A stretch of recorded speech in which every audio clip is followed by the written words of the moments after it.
काफी रात हो गई है, वक्त का बिल्कुल पता ही नहीं चला। हाँ, एक काम करो, तुम निकलो, मैं भी बस थोड़ी देर में निकल जाऊंगी। कहो तो मैं तुम्हें घर छोड़ देता हूँ। अरे नहीं नहीं, थैंक यू सो मच, बस थोड़ा सा काम बाकी है, तुम निकलो। Okay, bye. बाय।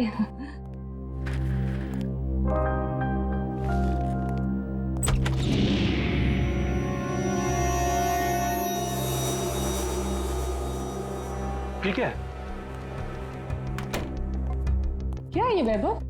ये कोई दरवाजे पे एनवलप छोड़ के गया है। बाहर इतनी रात को? ठीक है, तुम निकलो, मैं देखती हूँ। Okay, bye. बाय। इसमें कुछ लिखा भी नहीं है।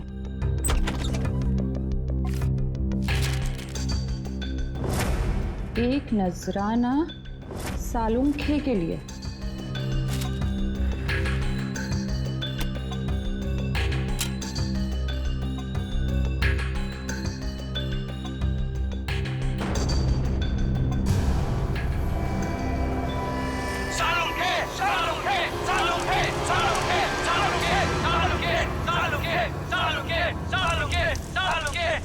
सबका सालुंखे सर के साथ क्या लेना देना है?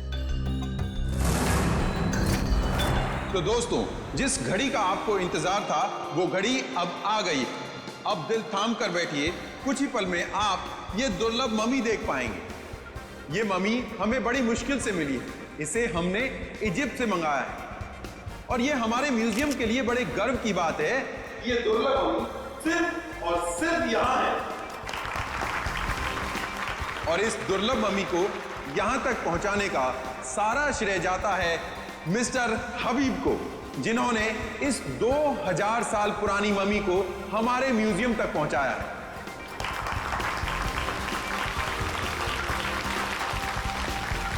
और अब मैं आपका ज्यादा वक्त ना लेते हुए आपके सामने पेश करता हूं ये दुर्लभ मम्मी। लेडीज एंड जेंटलमैन, आपके सामने पेश है कायरो की शान, तलातत है इस मम्मी का नाम।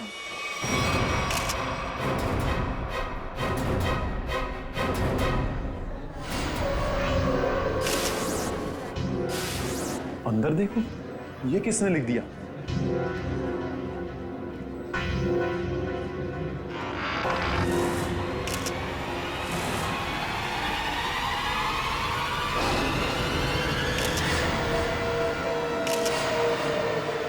अरे ये क्या है? लाफा माता ये ले आशरे आशरे। रीढ़ की हड्डी के साथ सिर्फ ये खोपड़ी जुड़ी हुई है, कंकाल का बाकी का हिस्सा तो गायब है। सर कोई ऐसा क्यों करेगा? कहीं ऐसा तो नहीं कि वो हम सबको कुछ बताना चाहता है? हो सकता है, इसलिए इस मम्मी के एग्जीबिशन से पहले उसने इस हड्डियों के ढांचे को यहाँ पे लाके रख दिया। पर सर, इतनी कड़ी सुरक्षा होने के बावजूद खूनी ने ये सब किया कैसे होगा? हाँ श्रेया, ये बात तो है और इसका जवाब यही मिलेगा। पंकज, ये ब्लड सैंपल्स उठा लो। माहता तकलीफ कलीचा। आप चिंता मत कीजिए, ये सब सीआईडी के ऑफिसर्स हैं, ये सब पता लगा लेंगे। क्या मुसीबत है यार ये। मिस्टर विजय सर, इस मम्मी को कपड़ा ढकने से पहले आखिरी बार कब चेक किया था इसे? सर कल रात करीब 10 बजे, तब तक सब कुछ ठीक ठाक था। मतलब 10 बजे के बाद कोई अंदर घुसा और उसने ये सब किया? सर इस हॉल में 3 कैमरा लगे, जिसने भी ये सब किया है वो इन कैमरों में जरूर कैप्चर हुआ होगा। मिस्टर विजय, इन तीनों कैमरेज की फुटेज चाहिए हमें। ठीक है sir. Varun sir, CCTV footage देखने का इंतजाम करो। ओके। आप चिंता मत कीजिए, आपकी मम्मी को कुछ नहीं होगा और अब ये हमारी जिम्मेदारी है। और वैसे भी अब सीआईडी वाले आ चुके हैं, वो सब संभाल लेंगे। कितना टाइम लगेगा? और सर वो आ गया। सर फुटेज तैयार है। सबको दिखाओ।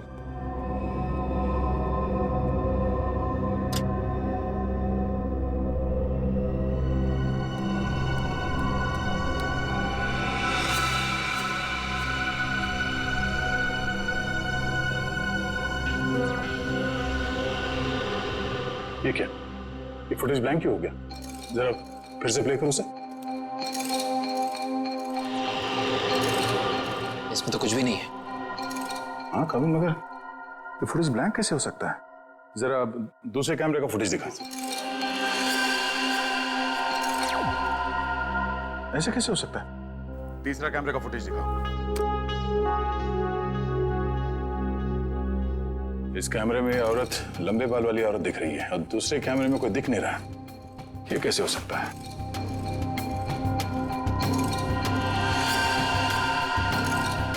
एक कैमरे में दिखी और दूसरे में गायब। कैसे हो सकता है?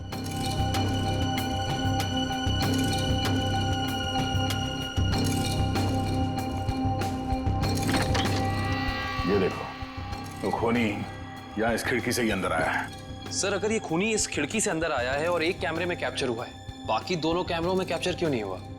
वो इसलिए काविन, क्योंकि शायद ये खिड़की इस कैमरा के रेंज से बाहर है। वो यहां से अंदर आने के बाद वो इस तरफ गया होगा, छुप के निकला और इस कैमरे के नीचे से होते हुए वो आगे बढ़ा और यहां से आगे जाने के बाद उसने इस कैमरे को लेजर लाइट से ब्लाइंड कर दिया और यहां से आगे गया और उस हड्डियों के ढांचे को यहां इस कैमरे से नीचे लेके और फिर शायद वो लेजर उसने इस कैमरे पे मारा और फिर उस हड्डियों के ढांचे को यहां पे रख के चला गया, मगर जाते वक्त वहां उस कैमरे में वो कैद हो गया। सर इसका मतलब जिसने भी ये किया है वो अच्छी तरीके से जानता था कि इन कैमरों में कैद कैसे नहीं होना है। इसका मतलब वो जो कोई भी है उसे इस म्यूजियम की अच्छी जानकारी थी। सर यानी कि ये सारा काम किसी अंदर वाले का है, यहाँ किसी काम करने वाले का। हाँ श्रेया, ये काम यहाँ के किसी कर्मचारी का ही है।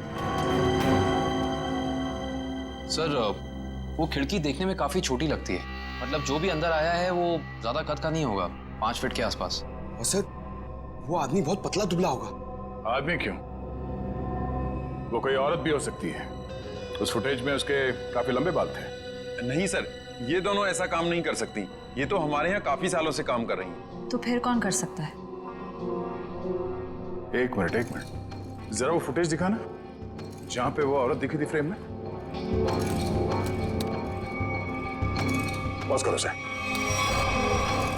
अब जरा जूम करना। इस औरत के तो साइड लॉक्स है। सर ये लड़कियों का कोई नया फैशन है? नहीं पंकज, ये कोई औरत नहीं है। औरत के भेस में कोई आदमी घूम रहा है। औरत के भेस में आदमी? मिस्टर विजय सर, आपके स्टाफ में कोई ऐसा है जो इस वक्त यहाँ पे मौजूद नहीं है? हाँ सर, एक कर्मचारी था जो टूर गाइड का काम करता था। हाँ मतलब अभी कहाँ है? सर वो 2 हफ्ते पहले म्यूजियम का कुछ सामान चुराते हुए रंगे हाथों पकड़ा गया। अनिल नाम था उसका। हाँ सर, अनिल की कदकाठी ऐसी है कि वो इस खिड़की से आ जा सकता है। और एक म्यूजियम को एक टूर गाइड से बेहतर कौन जान सकता है। इस अनिल से मिलते हैं। बड़ी अजीब बात।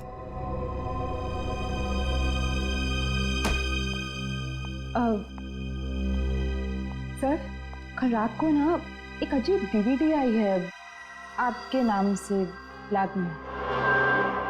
डीवीडी? हाँ सर, ये देखिए सर। एक नजराना सालूखे के लिए। सर इसमें ना एक जलती हुई गाड़ी दिखाई है, कुछ लोग अपना मुंह छुपाए खड़े हैं और वही लोग आपके नाम के नारे लगा रहे हैं सर। तारिका, ये सब उलझाने के वाला मामला है, कोई हमें भटकाना चाहता अपने काम से। रखो ये डीवीडी वहां पर रखो, काम पे ध्यान दो। कमा देखो इस डीवीडी को उधर और इधर आओ।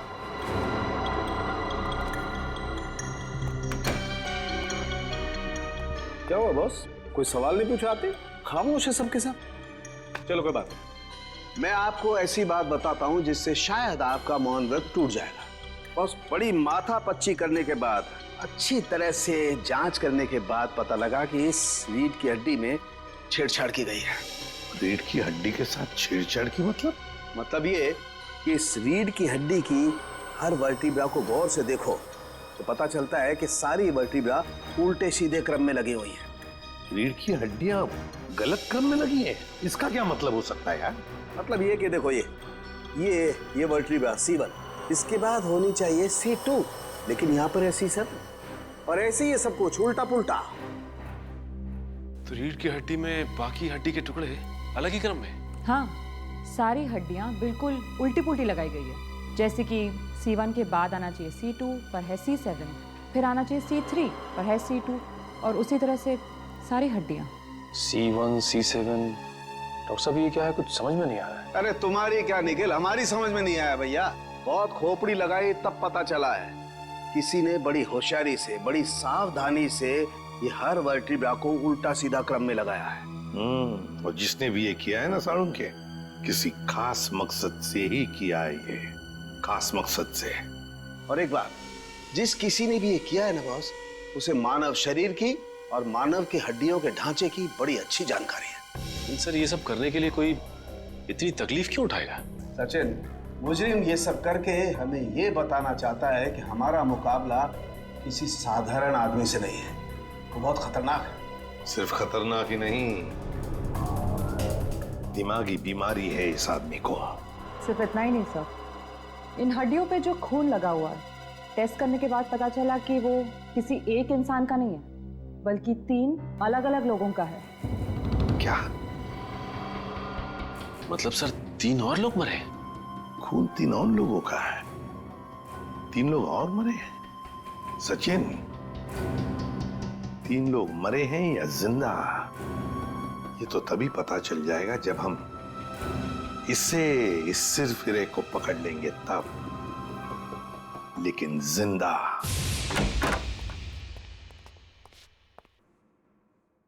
ऐसा लगता है कमरे में कोई भी नहीं है। चाल मारो, देखो क्या मिलता है।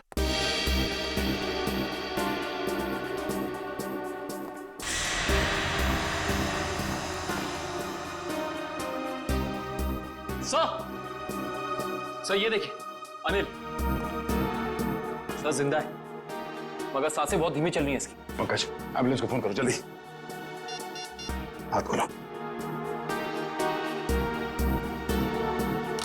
ये क्या? Pen drive? Play me. तो इसे चलो जल्दी।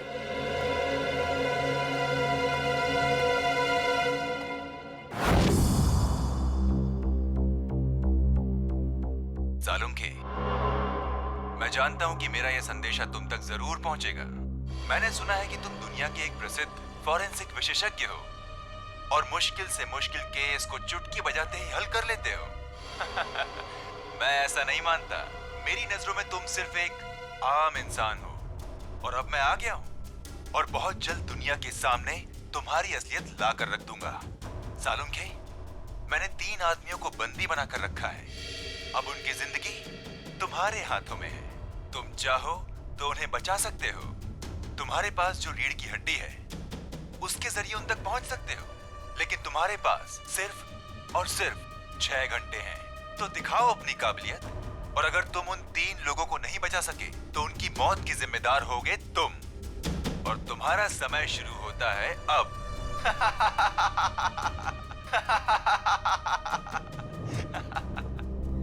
सर ये आदमी तो खुलेआम डॉक्टर सालुंखे को चुनौती दे रहा है। सर, हमें सालुंखे सर को इसके बारे में बता देना चाहिए। सर, हमारे पास सिर्फ 6 घंटे। हाँ पंकज, अभी डॉक्टर सालुंखे ही मदद कर सकते हैं इन 3 मासूमों की जान बचाने में। अरे क्या, इन 3 खून की रिपोर्ट से कुछ पता नहीं पड़ रहा है और हमारे पास सिर्फ 4.5 घंटे हैं। अरे इस मुजरिम के मुताबिक ये सबूत ही हमें सही रास्ता दे सकता है। कुछ तो ऐसा है तारिका जो हमारी नजरों से छुप रहा है। क्या हो सकता है ये? सर, इस मुजरिम ने आपको ही ऐसी चुनौती क्यों दी? मेरे कहने का मतलब है कि कहीं आपके अतीत में कभी ऐसा कुछ तो नहीं हुआ, कोई हादसा वगैरह जिससे आपको अभी भी अफसोस हो? तारिका, ये मुजरिम दिमागी तौर पर पागल है, हमें भटकाना चाहता, बस दैट्स इट। और सर वो डीवीडी?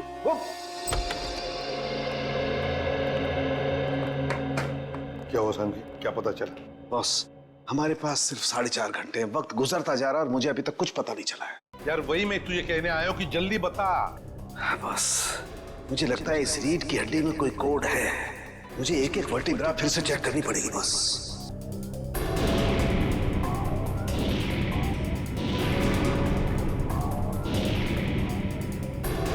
हाँ बस, इस वर्टिब्रा में कुछ गड़बड़ है। क्या गड़बड़ सर? एक मिनट। एक मिनट बस।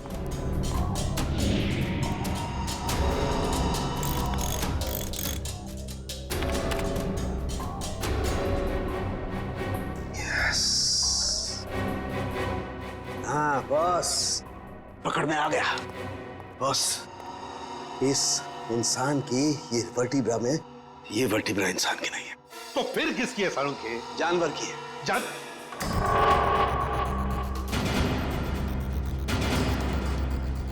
यार तू क्या कह रहा है? बस थोड़े से टेस्ट और करने पड़ेंगे, लेकिन एक बात कंफर्म है, ये वर्टिब्रा किसी जानवर की, और जानवर में भी ये वर्टिब्रा कुत्ते की है, कुत्ते की। कुत्ते का वर्टिब्रा है? हाँ बस। इंसान की रीढ़ की हड्डी में कुत्ते की? सर ये कैसे हो सकता है सर? निखिल, पूरी हड्डी नहीं, सारी वर्टिब्राज में से सिर्फ एक ये वर्टिब्रा कुत्ते की है जो इसमें बदल दी गई है, ताकि हमें लगे ही नहीं कि ये किसी कुत्ते की हड्डी है। लेकिन सर रीढ़ की हड्डियों को उल्टे सीधे तरीके से जोड़ने की वजह क्या हो सकती है? शायद हमें भटकाने के लिए बस। हाँ, ये हमें उलझाने की कोशिश कर रहा है, बड़ा चालाक है ये। वो चाहता है कि हम ये C1, C2, C3, C4, C5 इन वर्टेब्रेज में फंसे रहे हैं और हमारा ध्यान इस कुत्ते की रीढ़ की हड्डी पर न जाए। एक बात और बॉस। क्या? इस हड्डी को देख करके लगता है कि ये हड्डी किसी बड़ी नस्ल के कुत्ते की हड्डी है। बड़े नस्ल के कुत्ते की रीढ़ की हड्डी? तो फिर सचिन पता लगाना पड़ेगा ऐसे कौन कौन से डॉग ब्रीडर्स हैं जो बड़े नस्ल के कुत्ते ब्रीड करते हैं और किन किन लोगों ने कुत्ते पाले हैं। पता चल गया? Okay, thank you sir. क्या कहा सारुण के? सर कुत्ते की नस्ल का पता लगा लिया उन्होंने। ये वैल्यून नस्ल का कुत्ता है सर। वैल्यून नस्ल का कुत्ता? हाँ सर, माफ कीजिएगा आप लोगों को इंतजार करना पड़ा। बताइए मैं आपके लिए क्या कर सकता हूँ? हमें कोई परेशानी नहीं हुई, आप सिर्फ इतना मुझे बताइए कि क्या आप वैल्यून नस्ल के कुत्ते बेचते हैं? हाँ सर, ये बड़े दुर्लभ और बड़े आकार का कुत्ता है। हम इसे बाहर से मंगवाते हैं अपने कुछ खास ग्राहकों के लिए। तब तो ये आसानी से बता सकते हैं आपके इस नस्ल के अब तक कितने कुत्ते बेचे आप? हाँ सर,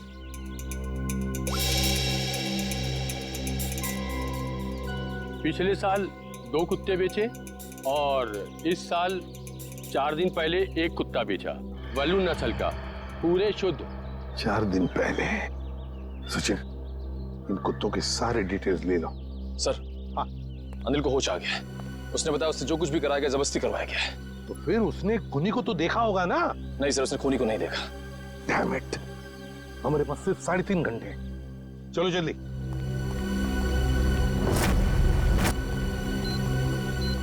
सर हमने 2 घर तो चेक कर लिए, उनके कुत्ते तो सही सलामत हैं। हाँ निखिल, अब इस घर का कुत्ता देखते हैं, शायद यहीं से कुछ पता चल जाएगा। जी, किससे मिलना है? जी हम लोग CID से। आपके पास वैल्यून नस्ल का कुत्ता है ना? जी हाँ। हम उसे देखना चाहते हैं। अंदर आइए। रेक्स ने कुछ किया है क्या? अरे नहीं, आपके कुत्ते ने कुछ नहीं किया है, बस हम उसे देखना चाहते हैं। जरा बुलाइए ना आपके रेक्स को। सर वो क्या है कि हमारा नौकर उसको घुमाने के लिए लेकर गया है, बस अभी आता ही होगा। सर बैठिए ना प्लीज। नहीं थैंक यू। सर इसका मतलब ये कुत्ता भी बिल्कुल ठीक ठाक है?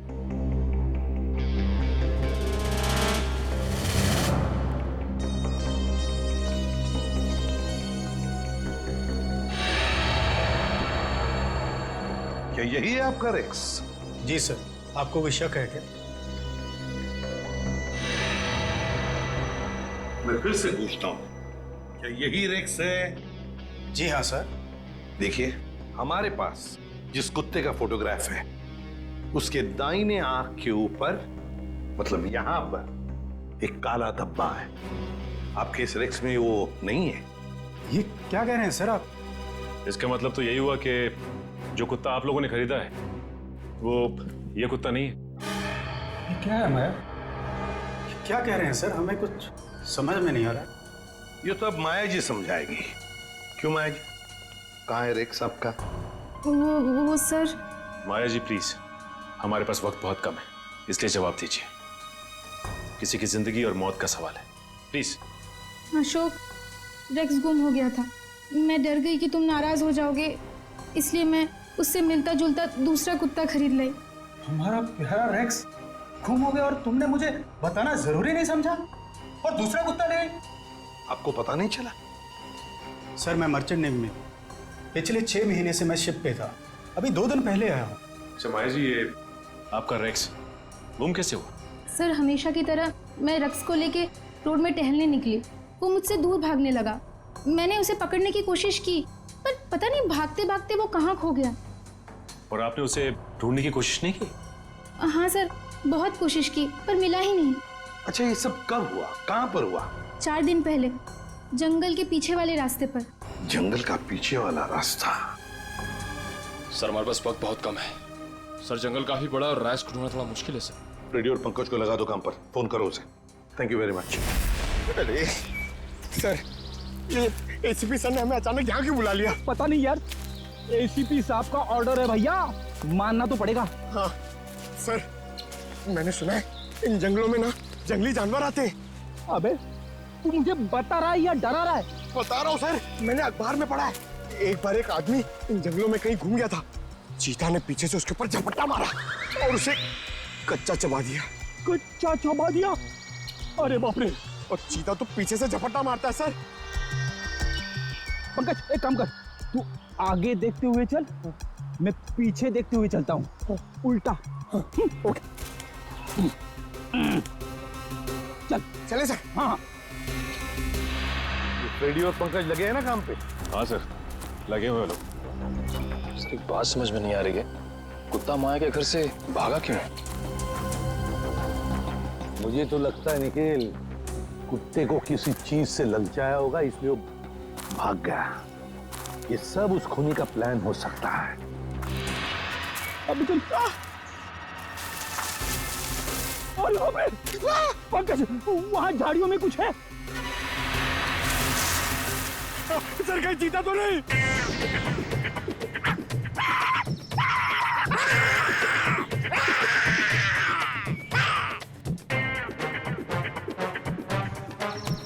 भाग गया सर, चीता भाग गया।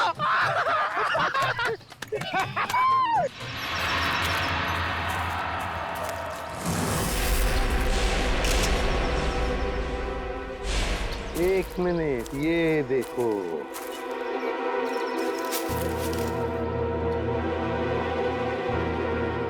हड्डियां, जरूर इसी से ललचाया होगा कुत्ते को। शाबाश पंकज, शाबाश! तुमने मुझसे कुछ नहीं सीखा। नहीं, मगर एक बात जरूर सीख ली, बहादुरी की। बहादुरी? सर, मैंने तो आपकी बहादुरी कभी नहीं देखी। अबे मैं बहादुर था मैं, शादी से पहले, मगर शादी के बाद तो।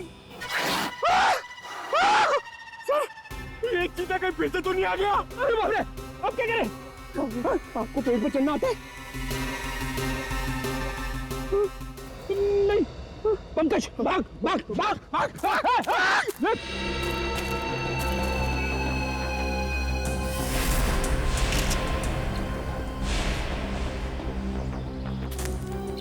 ये देखिए सर। हाँ, ये देखिए बॉल, लगता है कुत्ते ने चबाया हुआ है इसे। ये क्या, कुत्ते के दांत के निशान भी तो है।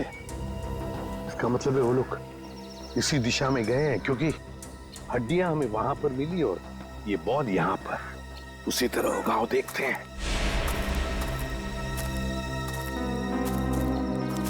ये क्या, जंगल का रास्ता तो यहीं पर खत्म हो गया।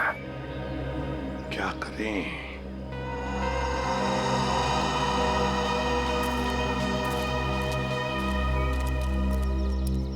अरे भैया सुनो, देखो हम लोग सीआईडी से।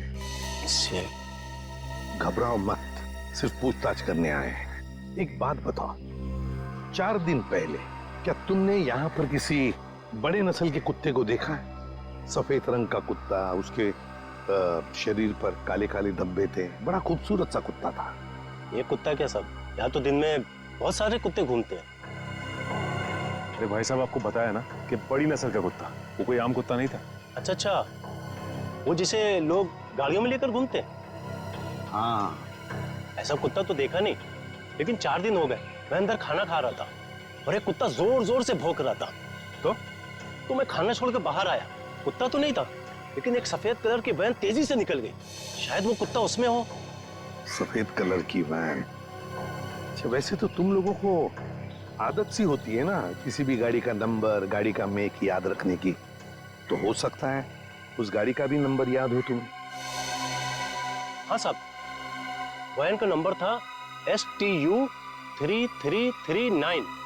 STU 3339। थैंक यू सचिन, इस वैन का पता लगाओ। सफेद कलर की वैन STU 3339। बस हो गया नाटक। हाथ ऊपर। चुपचाप अपने आप को हमारे हवाले कर दो। हाथ ऊपर।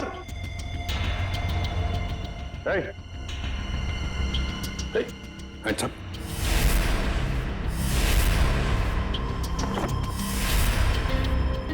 डमी। सर ये खूनी हमारे साथ अजीब खेल खेल रहा है। हाँ समझ।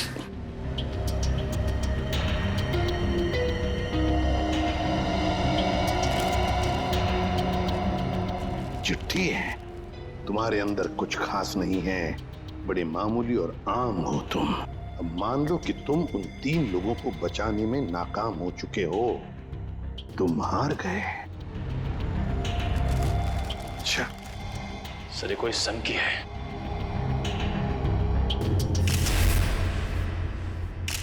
ये देखिए सर, इसके हाथ में ये फूल, लगता है कुछ बताना चाहता था हमको। हाँ ये हमें कुछ बताना चाहता है, कुछ ऐसी चीज जो साळुंखे को भी दिख नहीं रही है। साळुंखे तो अब तक वहां पहुंचा ही नहीं। पता लगाना पड़ेगा है क्या ये सुराग जो अभी भी धुंधला सा है। या साळुंखे सिर्फ 40 मिनट बचे हैं, जो भी करना है जल्दी कर। हाँ बॉस आई नो, ये रीढ़ की हड्डी की गुत्थी तो सुलझा ली, लेकिन उसके आगे कुछ समझ में नहीं आ रहा है। सर जरूर हमारी नजरों से कुछ ना कुछ तो छूट रहा है। आई नो तारिका कुछ छूट रहा है, लेकिन क्या छूट रहा है वो तो समझ में आए। एक तारिका ये स्कल पकड़ो जरा। तारिका वो सब लो। सर ये लीजिए सर।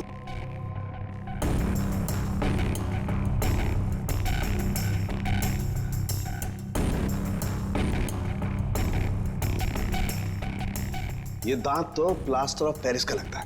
तारिका जरा पानी लाओ। प्लास्टर ऑफ पेरिस का दांत? कोई प्लास्टर ऑफ पेरिस का दांत क्यों लगाएगा? मैंने साळुंखे, ये जरूर खूनी किसी और तरफ इशारा कर रहा है।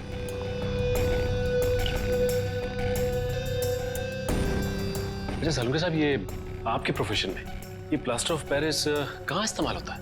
सचिन, प्लास्टर ऑफ पेरिस अक्सर मेडिकल कॉलेजेस में कंकाल वगैरह बनाने के लिए, स्टडी के लिए इस्तेमाल करते हैं। Medical college, medical college. ये फूल बस, इस तरीके का फूल मेरे टाइम में मेरे कॉलेज में कुछ बदमाश छात्र अपनी पहचान के लिए छोड़ जाते थे।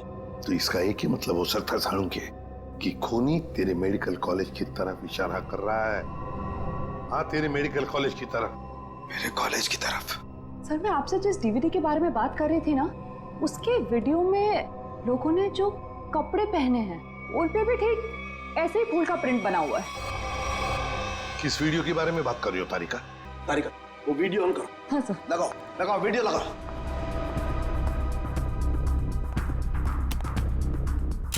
प्ले करो प्ले करो। सर क्या बात है, सच में आज ये कर दिखाएगा। अरे बॉस ये तो मेरे कॉलेज का ग्राउंड है। चलो। गाड़ी उड़ा दी गई है। साळुंखे साळुंखे साळुंखे साळुंखे साळुंखे साळुंखे साळुंखे साळुंखे साळुंखे साळुंखे। और वहां पर जितने भी लोग हैं सब तेरा ही नाम ले रहे हैं। साळुंखे साळुंखे साळुंखे। फिर इस वीडियो के बारे में पहले क्यों नहीं बताया तूने हमें? ये क्या चक्कर है साळुंखे? बॉस कॉलेज में एक घटना के दौरान डीन की कार जला दी गई थी, लेकिन इसमें मेरा कोई लेना देना नहीं है। ऐसा तू कहता है ना साळुंखे, लेकिन खूनी सोचता है कि तेरा ही हाथ है इसके पीछे, इसलिए वो तेरे पीछे पड़ा है। नहीं साळुंखे, तेरा कुछ ना कुछ तो संबंध जरूर है इस केस से।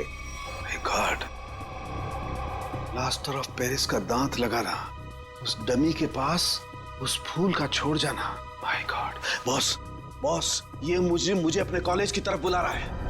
मतलब सर इन तीनों विक्टिम्स को भी इसी कॉलेज में रखा गया होगा? हाँ, सिर्फ 30 मिनट बाकी है, तेरे मेडिकल कॉलेज में जाना होगा।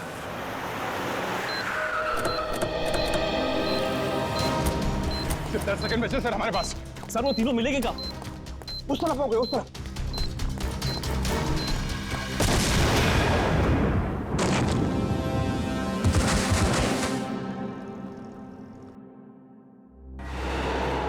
अभिजीत, डॉक्टर साहब, अब ठीक है? मैं कैसे ठीक हो सकता हूँ? 3 बेगुनाह लोगों की जान ली, क्यों किया तुमने ऐसा? संभालिए अपने आप को डॉक्टर साहब। नहीं, मैं कैसे संभाल सकता हूँ? उसने 3 बेगुनाह लोगों की जान ली है। मैं उस खूंखार को अपने हाथों से मार करूंगा।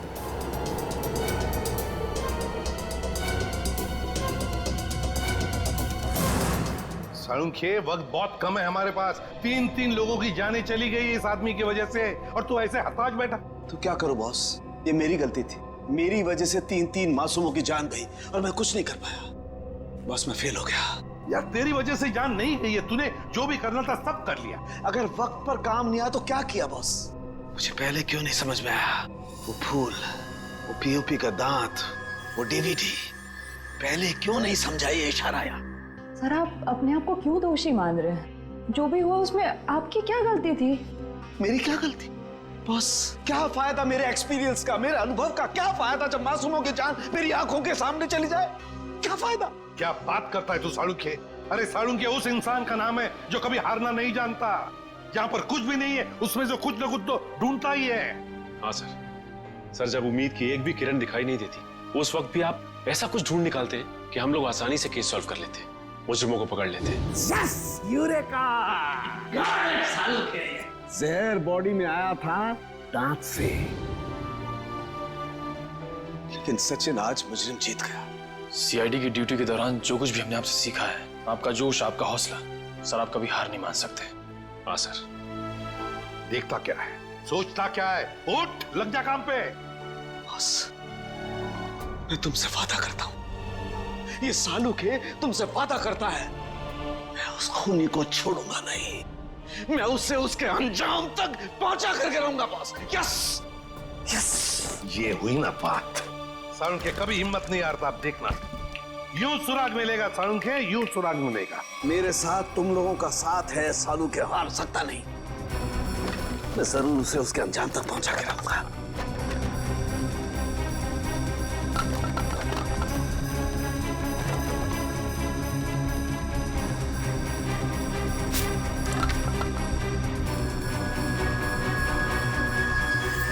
बस, ये शायद किसी कार्डबोर्ड का टुकड़ा है जो अभी तक जला नहीं है। ये हिस्सा कुछ अजीब तरीके से उभरा हुआ है। हाँ यार, कुछ तो है उसके नीचे। अरे का काम करो, इसे साफ करो जल्दी। मैं कहता हूँ साळुंखे, जरूर कोई सुराग मिलेगा हमें। बिल्कुल बॉस, हम उस खूनी तक पहुंच करके रहेंगे।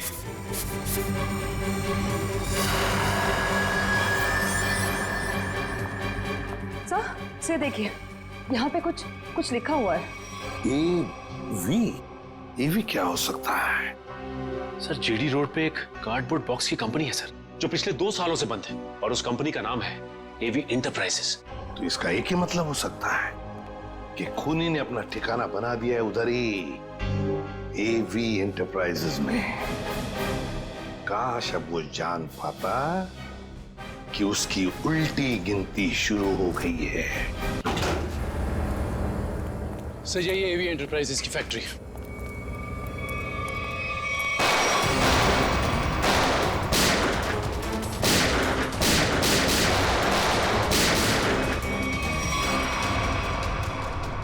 क्या बात है, अभी तो हमारा स्वागत गोलियों से हो रहा था, अभी एकदम सन्नाटा।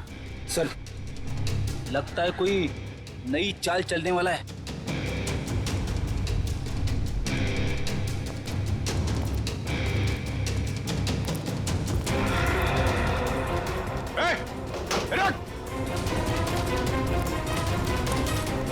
सर, तुम लोग देखो उसको। कहाँ गए तुम्हारे बाकी साथी हैं? सर, मैं शिखर हूँ। मेरे चचेरे भाई भूपेंद्र को किसी ने अगवा कर लिया है। वो निकल भागने में कामयाब भी हो जाता, मगर उसने फिर से उसे पकड़ लिया। सर, इसका मतलब वो तीसरा विक्टिम अभी भी जिंदा है? एम्बुलेंस को फोन करो जल्दी। मेरे भाई भूपेंद्र ने मुझे मदद के लिए बुलाया था। हाँ। लेकिन मेरे आने से पहले उसने उसे फिर से पकड़ लिया। मैं आपको फोन ही करने वाला था, लेकिन गोली लग गई तुम्हें। प्लीज उसे बचा लो सर। निकल गए वहां से। कोई बात नहीं, तुमने उन लोगों को देखा था ना, उनको पहचानते हो? कुछ याद है उनके बारे में? सर मैंने खिड़की से उसकी एक झलक देखी थी। हाँ।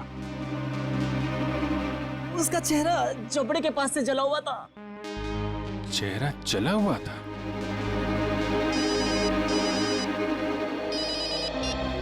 हेलो सीआईडी वालों, तुम लोग डाल तो मैं बात। तुम लोग मुझे कभी पकड़ नहीं सकते। भूपेंद्र की मौत इतनी भयानक होगी कि उसका जिम्मेदार सिर्फ और सिर्फ सीआईडी होगी। देखो तुम लोग। हेलो हेलो, कौन था सर? खूनी अब हमें चुनौती दे रहा है। सर पता नहीं वो लोग भूपेंद्र को कहाँ ले गए होंगे। ये मामला साळुंके साहब के अतीत और उनके कॉलेज के दिनों से जुड़ा हुआ है। तो हो सकता है ये जले चेहरे वाला आदमी उन्हीं में से कोई हो।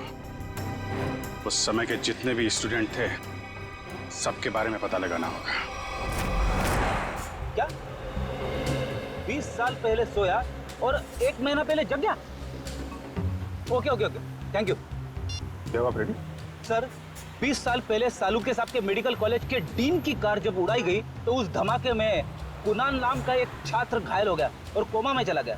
वो जिस हॉस्पिटल में भर्ती था वहां से पता चला है कि वो अभी 1 महीना पहले कोमा से बाहर आ चुका है। बॉम्ब धमाके में घायल हुआ था और जो खूनी है उसका चेहरा भी जला हुआ है। मुझे लगता है ये कुणाल ही खूनी है। अब बदले की आग में जल रहा है। सर हॉस्पिटल वालों ने कुणाल का पता एसएमएस किया। सर जरूर वो भूपेंद्र को वहीं लेकर गया होगा। ठीक है, उसके घर चलते हैं। क्या एड्रेस क्या?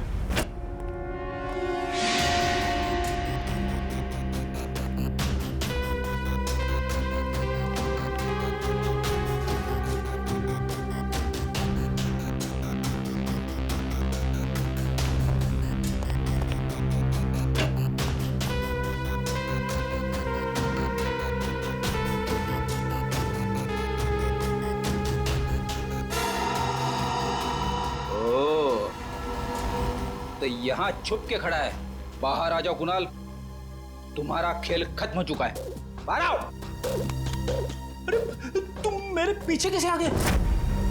अरे आप, मुझे लगा कुणाल मेरे पीछे आ गया।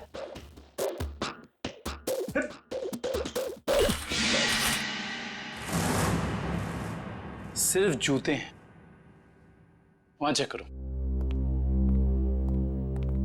इस कुणाल ने तो जूते खिलवा दिए मुझे।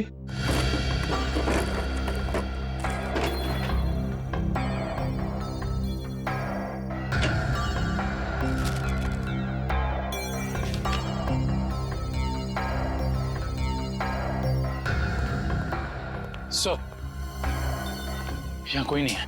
कोई बात नहीं, ये कुणाल की फाइल मिली है। देख रहा हो सारे सर्टिफिकेट्स और ये एड्रेस देखा इसमें।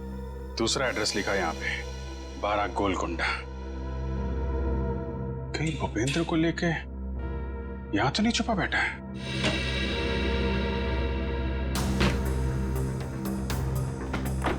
ब्यूरो में फोन करो, ये एड्रेस भेजो, उनको बोलो पता लगाएं इसके बारे में।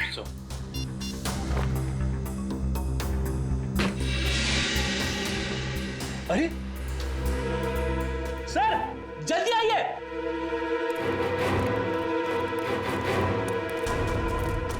क्या वो फेरी?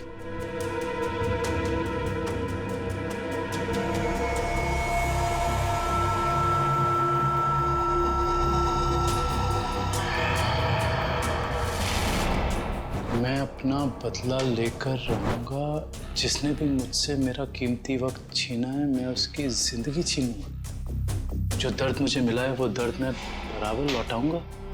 मैं तुम लोगों पर ऐसा दाग लगाऊंगा जिससे सिर्फ तुम्हारी मौत ही मिटा सकेगी। मुझे किसी भी कीमत पर अपना बदला पूरा करना है। काफी तैयारी कर रखी है इसने बदला लेने की। सर सर ये फोटो देखिए सर, इसमें साळुंके सर की भी फोटो। और सर उन 3 विक्टिम्स की भी फोटोज हैं।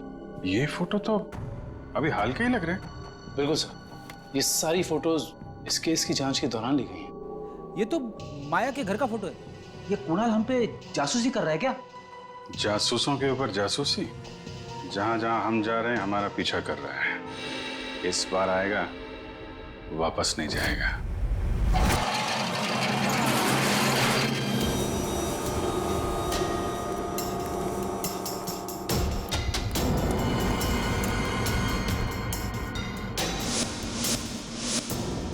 सर, उस आदमी को बांध के रखा हुआ है सर। ये आदमी तो भूपेंद्र लगता है सर। भूपेंद्र, भूपेंद्र, ये तो बेहोश है। मैं खोल देता हूँ सर। नहीं, एक मिनट कविन, एक मिनट।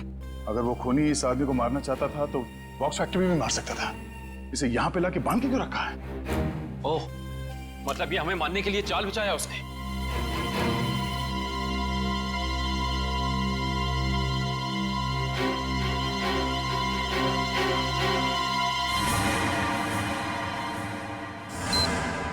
ओह नो, मौत का जाल यहां बिछा के रखा। खोलो इसे जल्दी।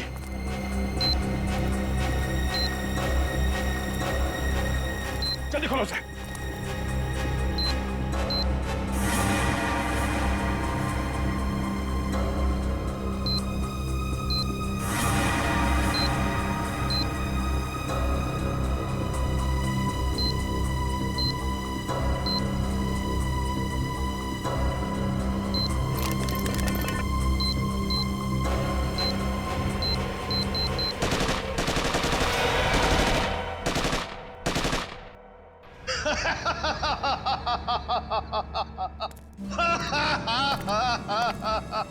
मुझसे बेहतर कोई भी नहीं हो सकता, कोई भी नहीं। मैं कुणाल, मैं कुछ भी कर सकता हूं, कुछ भी। मैंने सीआईडी वालों को सुला दिया, मौत की नींद सुला दिया। अब दुनिया में इसके बाद कोई भी अमन और शांति का जिम्मा अपने कंधे पर नहीं उठाएगा। अभी एक को सबक सिखाना बाकी है। सालुंखे, अब तुम्हारी बारी है, तुम्हारी बारी है। अब तेरी बारी है कुणाल। तुम लोग जिंदा कैसे हो सकते हो? तेरे जैसी बीमारी सीआईडी का कुछ नहीं बिगाड़ सकती। सीआईडी मरती नहीं, मारती है तुम जैसे गुनहगारों को। क्या कह रहा था तू? डॉक्टर सालुंके को सबक सिखाएगा? हाँ, चल तुझे डॉक्टर सालुंके के पास पहुंचाते हैं।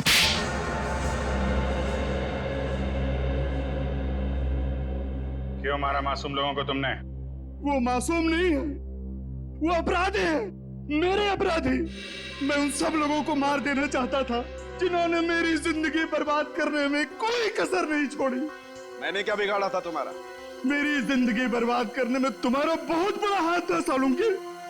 तुम जानते थे कि मैं तुमसे बेहतर हूँ, इसलिए तुम मुझसे जलते थे। ऐसा तुम सोचते हो, मगर ये सच नहीं है। मैं नहीं मानता। टीन की कार तुमने उड़ाई थी। नहीं, वो सालुंके नहीं था, मैं था। मैंने ही सालुंके बनकर वो सब किया। लेकिन उस ब्लास्ट की वजह से मेरी जिंदगी और मेरा भविष्य खत्म हो गया ना। उस वक्त मैं वहीं पे था, वो ब्लास्ट में घायल हो गया और मैं कोमा में चला गया। और जब मैं कोमा से जागा तो मेरा सब कुछ खो गया, सब कुछ खत्म हो गया। मेडिकल कॉलेज की उस घटना का वीडियो फॉरेंसिक लैब कैसे पहुंचा? वो मैंने भिजवाई थी सालुंके को चुनौती देने के लिए। माना कि तुम्हारे साथ जो कुछ हुआ गलत हुआ, लेकिन बदले की आग ने तुम्हें इंसान से शैतान बना दिया।